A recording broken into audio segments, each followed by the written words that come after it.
Doctor B.R. Ambedkar यानी doctor बाबा साहब अम्बेडकर के जीवन चरित्र पर, उनके कृतित्व पर, उनके योगदान पर चर्चा करेंगे। और हमारे साथ विशेषज्ञ के रूप में उपस्थित हैं retired IAS Shri KC Saroj ji और इंजीनियर अमृतलाल सरोज जी और महिला के शिक्षाविद रीना कुमारी जी। तो दर्शकों, आज हम लोग चर्चा करेंगे भारत रत्न संविधान निर्माता डॉक्टर B.R. अम्बेडकर के जीवन चरित्र पर। आज उनकी 131वीं जयंती के क्रम में मैं चाहूँगा कि हमारे वरिष्ठ साथी पूर्व IAS अधिकारी KC सरोज जी उनके व्यक्तित्व पर प्रकाश डालें। नमस्कार साथियों। बाबा साहब भीमराव अम्बेडकर जिस व्यक्तित्व के धनी थे उसका वर्णन शब्दों में करना बहुत मुश्किल है। वो एक अगाध सागर थे, विद्वान थे, पूरी दुनिया में उनका विद्वत्ता का डंका बजता था। लेकिन जिस पृष्ठभूमि से आए थे वो सबसे बड़ा महत्वपूर्ण बात वहाँ पर आके स्थिर टिक जाती है। क्यों इतने गरीब परिवार से आए थे और इतने छुआछूत के संघर्षों से निकल कर के इतना कोलंबिया जैसे विश्वविद्यालय में, फिर लंदन स्कूल ऑफ इकोनॉमिक्स में पढ़ करके इतनी बड़ी बड़ी डिग्रियां हासिल किया कि आजकल दुनिया में उनके जैसा विद्वान कोई पैदा नहीं हुआ। और हम एक उदाहरण देना चाहते हैं। 1927 में जब साइमन कमीशन आया था तो उन्होंने दलितों के विषय में कितना कार्य किया था, जो बहुत बड़ा सराहनीय है और बहुत बड़ा योगदान था उनका। साइमन कमीशन में के लिए जो कि संसदीय व्यवस्था के सुधार के लिए आया था, वहाँ आकलन करने के आया था कि जो हमने संविधान यहाँ लागू किया है कितना सफल है या असफल है। लेकिन पूरे कांग्रेस के नेता बहिष्कार किए और साइमन कमीशन गो बैक का नारा पूरे देश में गूंजा। लेकिन डॉक्टर बाबा साहब भीमराव अम्बेडकर ने अकेले जाकर के साइमन कमीशन का फेस किया और वहाँ पर उन्होंने दलितों के पक्ष को बहुत स्ट्रांगली रखा। स्ट्रांगली ही नहीं, इतने मजबूती से उन्होंने रखा कि उनको अंत में मानना पड़ा, जो कि बाद में कम्युनल अवार्ड्स के नाम के स्वरूप में हमें उपलब्ध कराया गया था। और जिस पर पूना पैक्ट हुआ, पूना पैक्ट में गांधी जी ने जिस तरीके से अनशन किया, अगर गांधी जी अनशन नहीं करते और बाबा साहब भीमराव अम्बेडकर की बात मान गए होते तो कम्युनल अवार्ड्स के अंतर्गत जितने भी प्रोविंस थे पूरे भारतवर्ष में, उन दलित वर्ग के लोगों को ही चुना जाता और दलित वर्ग ही उनको चुनता। यहाँ मैं आपसे सवाल करना चाहूँगा कि हमारी जो सरकार है वो सबका साथ सबका विकास का एजेंडा लेकर चल रही है और हमारे संविधान निर्माता डॉक्टर B.R. अम्बेडकर ने भी वही प्रयास किया कि हमारा जो समाज है यहाँ पर न कोई जाति हो न जाति बंधन हो। तो उन्होंने जातियों को समाप्त करने के लिए वर्गों का निर्माण किया, वर्गों का निर्माण करके ताकि चाहे आधी आबादी हो या किसी भी जाति, धर्म या लिंग के आधार पर किसी के साथ भेदभाव न हो। उन्होंने ऐसा कुछ विधान किया हमारे संविधान में।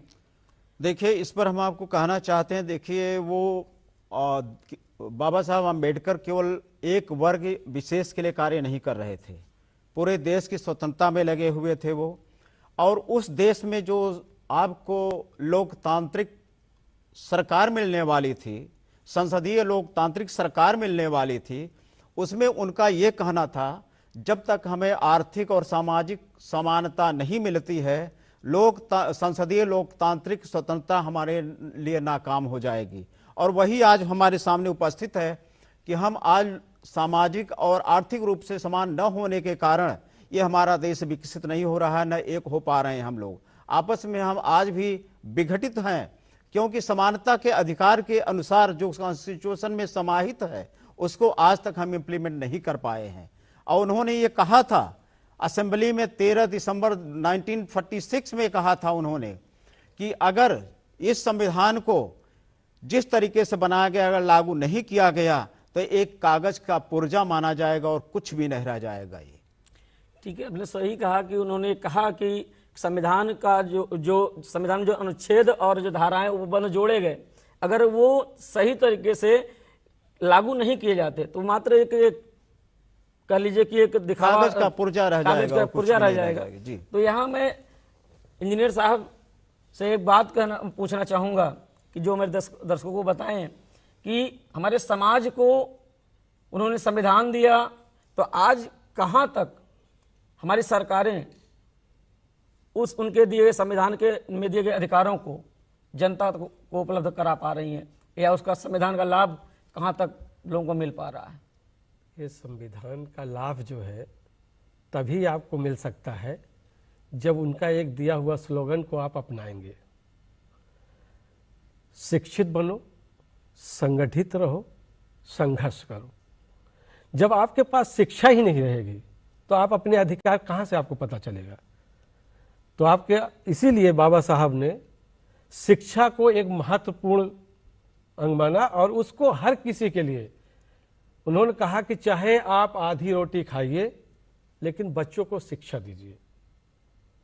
अगर बच्चे शिक्षित रहेंगे तभी वो अपने अधिकार को जानेंगे। और संगठित रहने का जहां तक सवाल है, आप अकेले किसी चीज का नारा बुलंद नहीं कर सकते हैं। जब आप संगठित होके किसी भी संस्था से अपना अधिकार मांगेंगे तो उस संस्था को ये लगता है कि हाँ ये वाजिब है, और अगर फिर भी नहीं देता है तब उन्होंने कहा था एक बार कि संघर्ष करो। बगैर संघर्ष से कि कोई किसी को कुछ देता नहीं है। आपका अधिकार मैं चाहूँगा दबा के रखूँगा, तो उसके लिए आपको संघर्ष करना पड़ेगा, जिसमें शिक्षा एक महत्वपूर्ण अंग है। सच कह रहे हैं आप कि जब इंसान शिक्षित होता है तो उसको अपने अधिकारों का ज्ञान होता है, अपने कर्तव्यों का ज्ञान होता है, और तब वो अपने अधिकारों को प्राप्त करने के लिए वो संघर्षशील होता है। सही मायने में कहा जाए कि बाबा साहब बड़े दूरदर्शी व्यक्तित्व थे। जो हमारा आज का भारत है, इस भारत को उन्होंने आज से लगभग 70 वर्ष पहले उसका आकलन उन्होंने अपने दूरदर्शिता के कारण कर लिया था। तुम्हारे साथ उपस्थित हैं रीना जी, तो मैं आपसे एक सवाल मेरा ये है कि आधी आबादी के बड़े पक्ष हिमायती रहे हमारे आदर्श बाबा भीमराव अंबेडकर साहब। उन्होंने महिलाओं की रक्षा सुरक्षा के लिए ढेर सारे उपबंध और अधिनियमों का उन्होंने निर्माण किया है।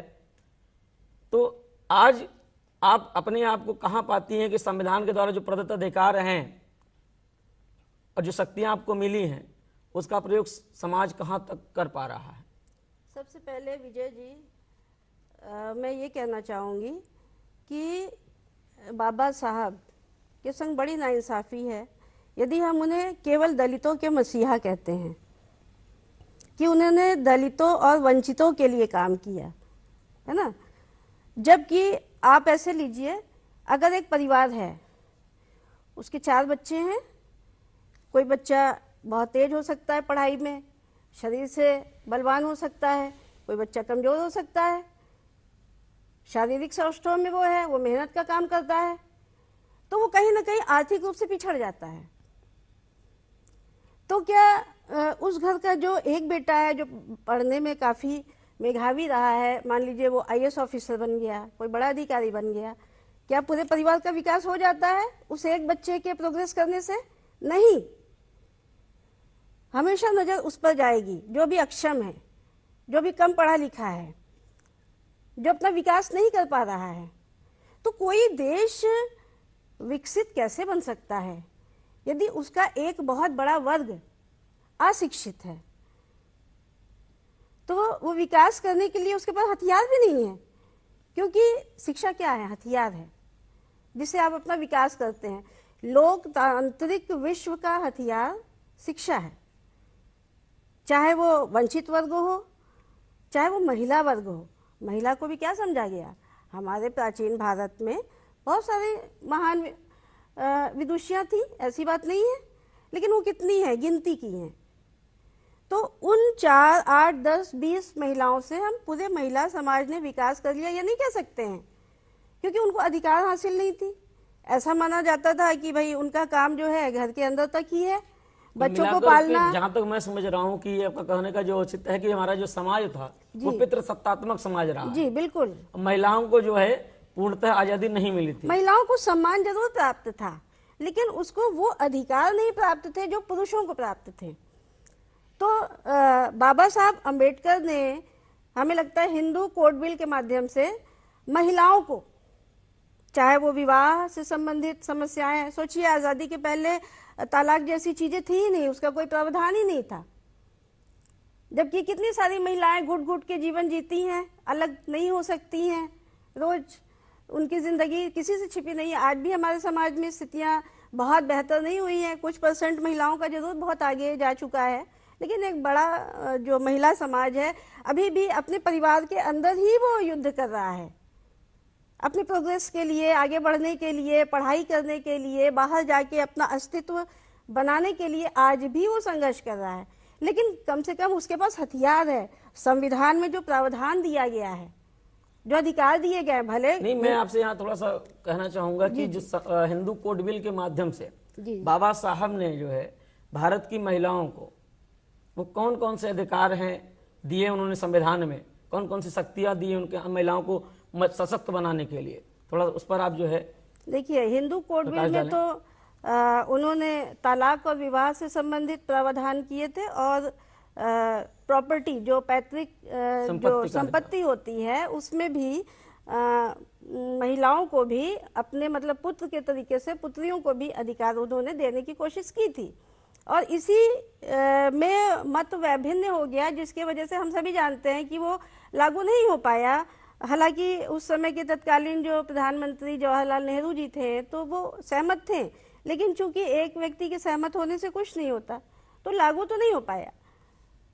जिसके कारण उनको इस्तीफा भी देना पड़ा। हाँ, इस्तीफा उन्होंने दिया, लेकिन एक आइडिया नेहरू जी के अंदर था, चूंकि उस समय लोकसभा इलेक्शन भी थे, वो भी भाई नजर में रखना है, पॉलिटिशियन थे वो, तो उसके बाद में उन्होंने तोड़ तोड़ के इस कोड को उन्होंने लागू किया, जिससे हाँ टुकड़ों में लागू किया, जिससे महिलाओं को काफी सारे अधिकार ऐसे मिले जिनको एक हथियार के रूप में वो इस्तेमाल करके जो भी उनकी समस्याएं हैं उसको सॉल्व करने के लिए वो कोर्ट तक जा सकती हैं, जाती भी हैं। कुल मिलाकर के जिसे उसमें जो महिलाओं को प्रमुख अधिकार दिए गए, मत का अधिकार हो गया, मैटरनिटी लीव हो गई, हाँ, मैटरनिटी लीव और समानता, समाज में समान रूप से समान कार्य, समान वेतन का जो है उनको अवसर मिला। जी जी। चलिए चर्चा को आगे बढ़ाते हुए चलते हैं किसी सरोज जी के पास। सर, हम आपसे ये जानना चाहते हैं, दर्शकों को आप ये बताएं कि हमारे जो समाज लगभग कह लीजिए कि हाशिए पर था, भारत की आजादी के बाद उसके स्वरूप में, उसके जन जीवन में अभी तक क्या परिवर्तन आया, जो परिवर्तन बाबा साहब चाहते थे, अपना संविधान जो उन्होंने बनाया, जो विश्व का सबसे बड़ा लिखित संविधान कहा जाता है, हमें गर्व है कि हम ऐसे देश के वासी हैं, ऐसे गौरवशाली देश में हैं, और सरकार का उद्देश्य भी है कि हमारे गौरवशाली अतीत से लोग परिचित हों। तो उस कड़ी में हम आगे बढ़ते हैं और आपसे ये जानना चाहते हैं कि जो सपना बाबा साहब ने देखा, जिन वर्गों के कल्याण का भाव उनके मन में था, वो कहाँ तक साकार हो पाया है?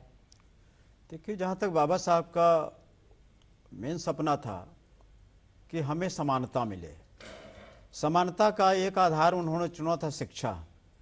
शिक्षा से जब आप ज्ञान होगा आपको, तभी आप कोई चीज़, रूढ़िवादी चीज़ को चैलेंज कर सकते हैं, और आपने चैलेंज किया। आज जो हमें सफलता मिली है कि हम आज उस समानता के आधार पर, कॉन्स्टिट्यूशनल प्रोविजन के आधार पर ही, जो आर्टिकल 16(4) में हमें रिजर्वेशन नहीं है, वो हमारा रिप्रेजेंटेशन है, वो प्रोपोर्शनल रिप्रेजेंटेशन की बात उन्होंने किया था, और इस रिप्रेजेंटेशन के आधार पर हमारा जो पॉपुलेशन थी उसके आधार पर 15%, 7.5%, बाद में ओबीसी को 27% दिया गया।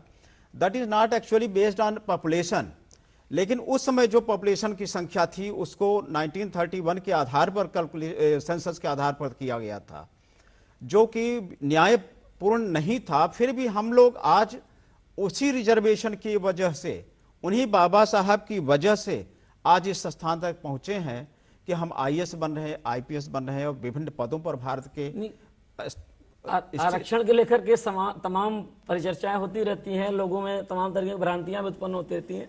थोड़ा स्पष्ट करना चाहेंगे दर्शकों से यहाँ पर कि जो आरक्षण है, बाबा साहब का जो उद्देश्य था कि आरक्षण कोई एक प्रक्रिया, वो माध्यम मानते थे कि लोगों को समान रूप से विकास की मुख्यधारा में जोड़ने का एक माध्यम। इसमें रीना जी ने जो एक चीज बोला कि 4 बच्चे, किसी को अगर कोई कमजोर है तो उसको आप क्या करेंगे, न्यूट्रिशन ज्यादा देंगे उसको, ताकि वो भी सबके बराबर हेल्दी हो जाए। नहीं तो उद्देश्य तो बाबा साहब का यही उद्देश्य था कि जो वीक रहा है, हजारों साल तक सताया गया है, चाहे पुरुष रहा हो चाहे नारी रही हो, नारी को भी उतना ही शोषण किया गया जहां जितना दलितों का शोषण किया गया था।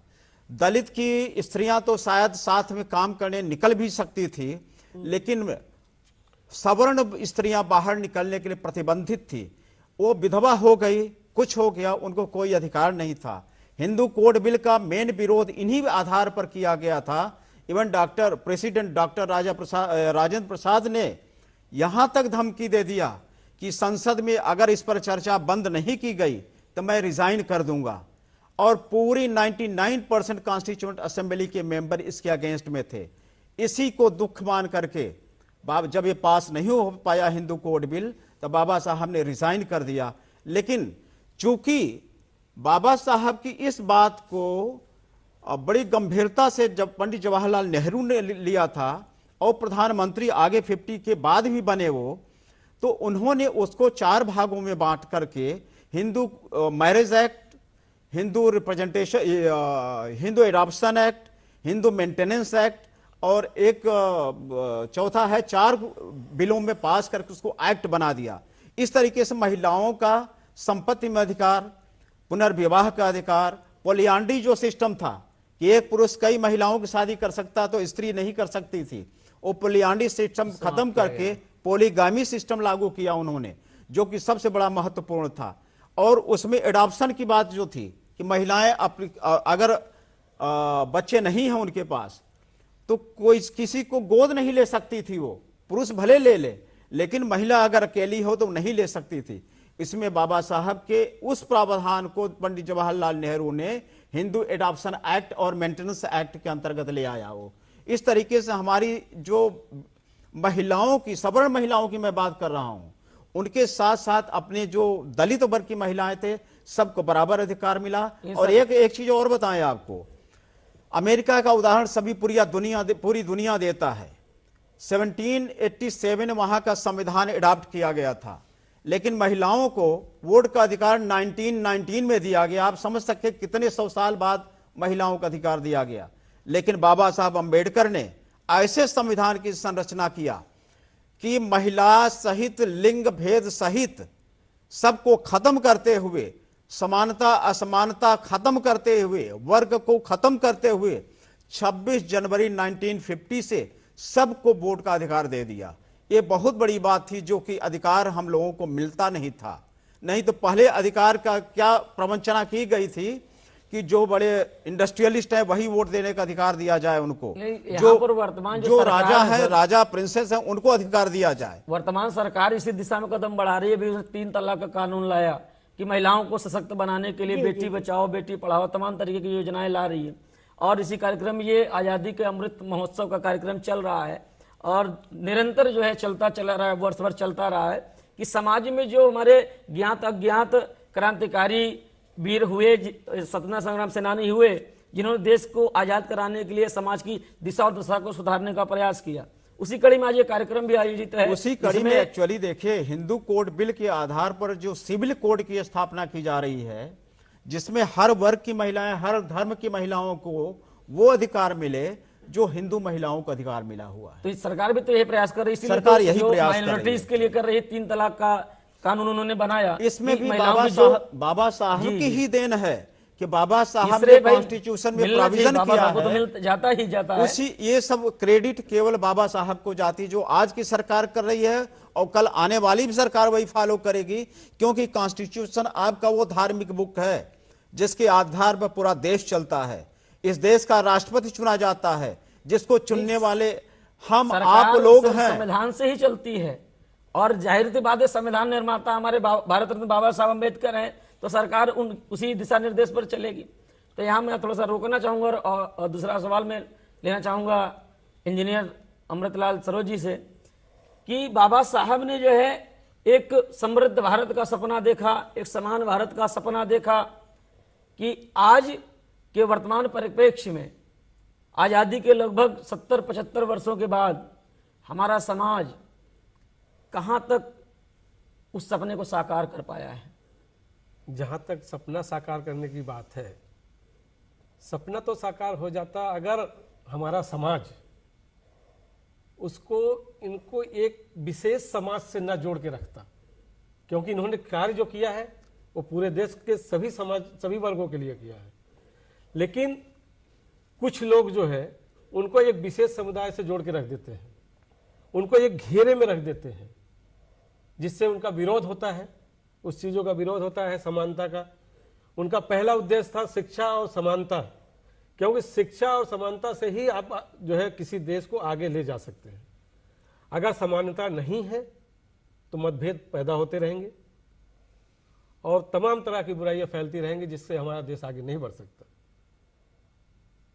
तो मेरा मेन फोकस वही था कि बाबा साहब ने जो समानता की बात की थी, जो शिक्षा की बात की थी कि सभी को शिक्षा मिल जाए, सभी को ज्ञान हो जाए कि कैसे देश को आगे बढ़ाना है, हम कैसे सबका साथ सबका विकास, हम आपके साथ कैसे कंधा से कंधा मिलाकर देश का विकास करें।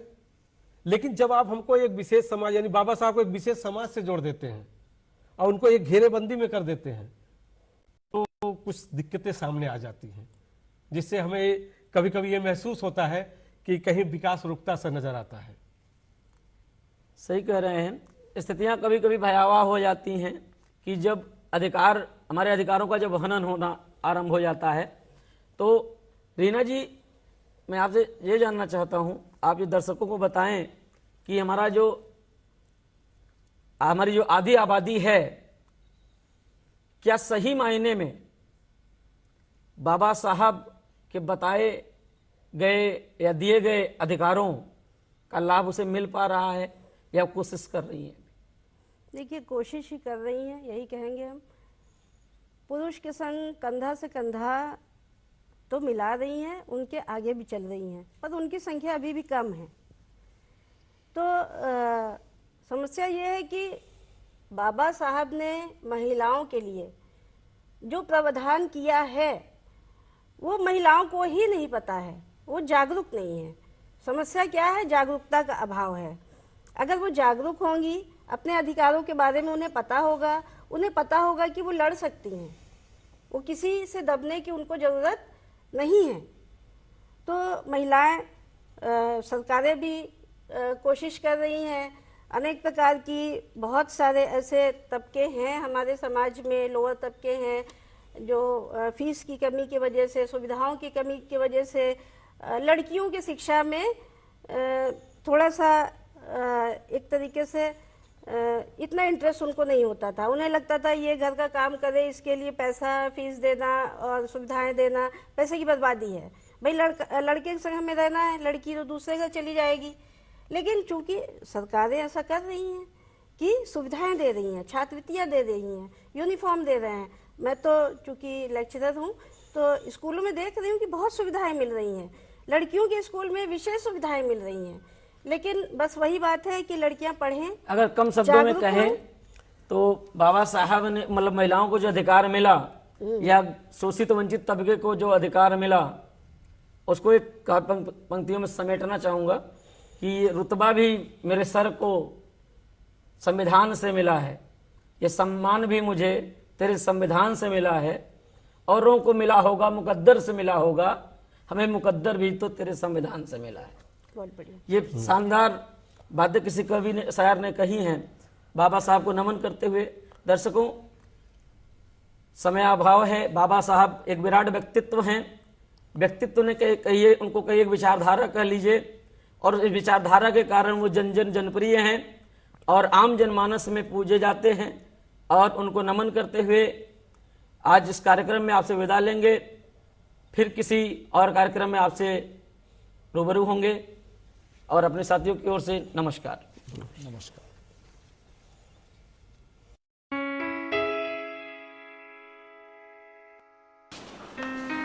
सुनो जी, 6 बजे आएगा।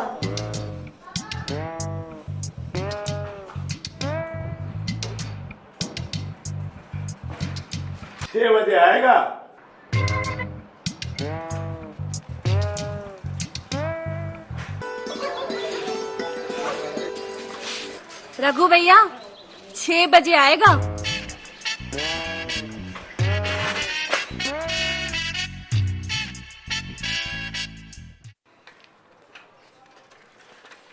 छह बजे आएगा पापा। अरे कौन आएगा 6 बजे? 6 बजे मिशन हेल्थ आएगा।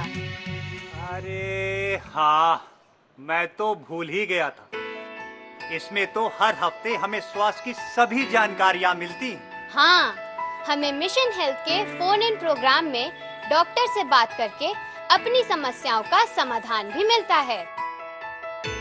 शाम 6 से 6:30 के बीच देखना ना भूलें। राष्ट्रीय स्वास्थ्य मिशन उत्तर प्रदेश एवं दूरदर्शन उत्तर प्रदेश की संयुक्त प्रस्तुति मिशन हेल्थ सीजन 5।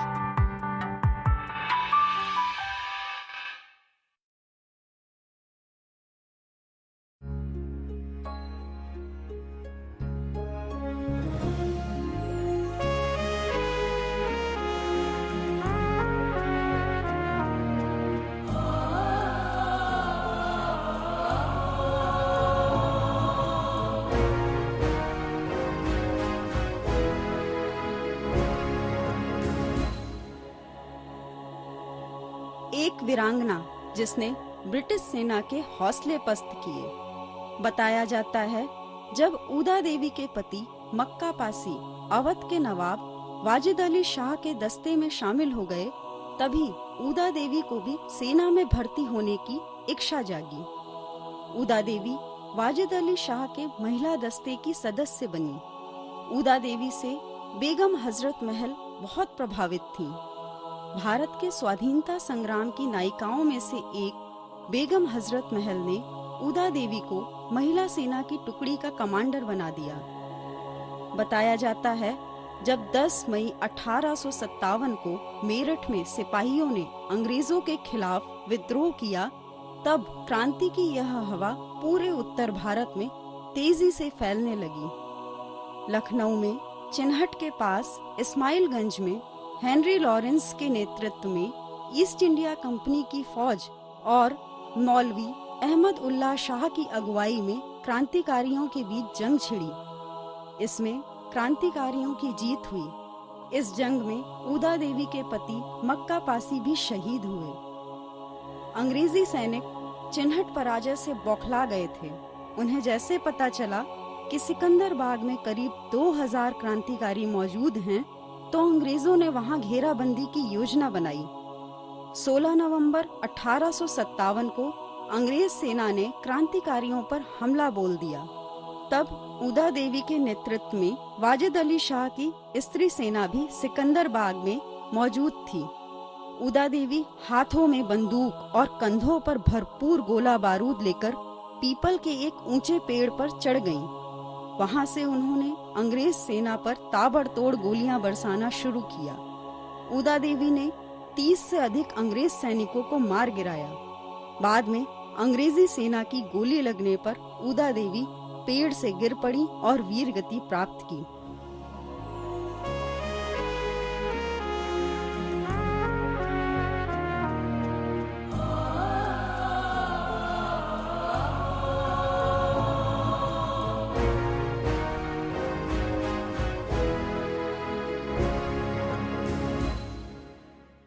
तार की तरंगों से, उंगलियों की थपकी से, फूंक की वेगों में,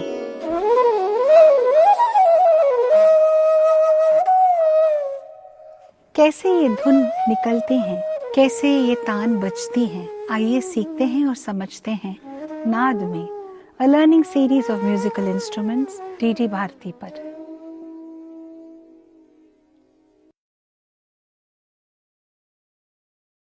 350 ईसा पूर्व भारत, एक सोने की चिड़िया जो कभी किसी पिंजरे में नहीं आई। इस चिड़िया का शिकार मैं करूंगा। जो दुनिया जीत के आया था, उसे खाली हाथ लौटाया था।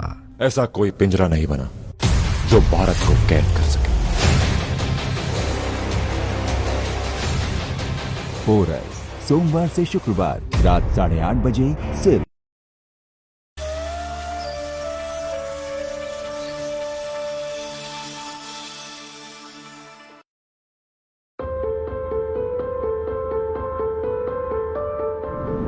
केले की मिठास हो, भारत का इतिहास हो, सत्तू की महिमा हो या सांस्कृतिक गरिमा हो, गंगा किनारे की इस उर्वरा भूमि में मेहनत भी है, स्वाद भी और एक अलग अंदाज भी।